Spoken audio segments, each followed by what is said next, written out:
మంచిని అరిచి చెప్పు, చెడుని చెవిలో చెప్పు అన్నారు. ఆ సామెత కరెక్ట్గా పాటించిన ఈనాడు ఆంధ్రజ్యోతి.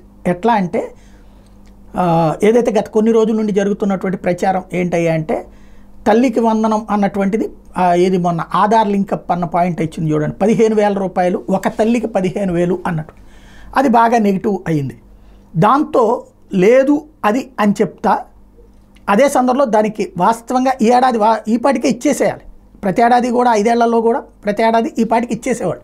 జూలై ఎండింగ్ కల్లా జూన్లో బటన్ నొక్కినా జూలైలో డబ్బులు వేసేసేవాడు. జూలై ఎండింగ్కి పడేయి ఆ డబ్బులు. ఇప్పుడు అవన్నీ ఆగిపోయింది. అయితే ఇది అందరికీ ఇస్తారని ఆశిస్తుంటే దానికి నిన్న చెప్పినటువంటి సమాధానం ఇంకా అసలు జగన్ ఇంకా కొంతమంది తీసేశాడు, మేము అందరికీ ఇస్తామని చెబుతూ దాన్ని ఇతర రాష్ట్రాల్లో ఎట్లుందో పరిశీలిస్తామన్నారు. ఇతర రాష్ట్రాలు ఎక్కడా తల్లికి వందనం లేదు. తల్లికి వందనం అనే కార్యక్రమం లేదా అమ్మ ఒడి అన్నటువంటిది భారతదేశంలో ఏ రాష్ట్రంలో కూడా లేదు. ఆయా రాష్ట్రాల్లో అంతమంది పిల్లలకి ఇచ్చింది లేదు.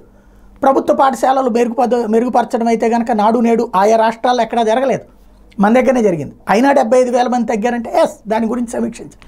అయితే ఇక్కడ ఈ వార్త రాసే క్రమంలో తెలివిగా ఇదంతా చెప్పుకొస్తూ బడికెళ్ళే పిల్లలంతా ఇంతమంది తగ్గారు అంత తగ్గారు ఇదంతా అంటూ ఉత్తరప్రదేశ్ ఢిల్లీలో అధ్యయనానికి అధికారుల బృందాన్ని పంపాం, త్వరలో నేను కూడా వెళ్ళి పరిశీలన చేసిన తర్వాత మన రాష్ట్రానికి సరిపడా నమూనా ఎలా ఉండాలని రూపొందిస్తాం. ఇదంతా లోకేష్ గారిది డీటెయిల్డ్గా రాసుకొస్తూ దీనిపై అందరి అభిప్రాయాలను తీసుకున్న తర్వాత వచ్చే విద్యా సంవత్సరం నుంచి కొత్త విద్యా విధానాన్ని రాష్ట్రంలో అమలు చేస్తామని చెప్పారు అన్నది అడ్వర్టైజ్లో పెట్టారు. అది అంటే అమ్మఒడి వచ్చే ఏడాది నుంచి అన్నటువంటి మొక్కను మాత్రం లోపలికి తీసుకువెళ్ళారనమాట. ఈ ఏడాది పోనీ ఇప్పుడైనా సరే దాని మీద ఈ సందేహం ఉన్నప్పుడు లేదు ఈ ఏడాదే అమలు చేయబోతున్నాం, ఆగస్టులో ఇస్తాం, సెప్టెంబర్లో ఇస్తాం, ఇది ఇంకా టైం ఉందిగా. అసలు వాస్తవంగా అయితే జూన్ జూలైలో స్కూళ్ళకి అడ్మిషన్ ఫీజు ఎప్పుడు కడతాం మనం? జూన్లో కట్టేయాలి, మే నుంచినే బిగిన్ అయిపోతుంది. అప్పుడు కడితేనే కదా లెక్క.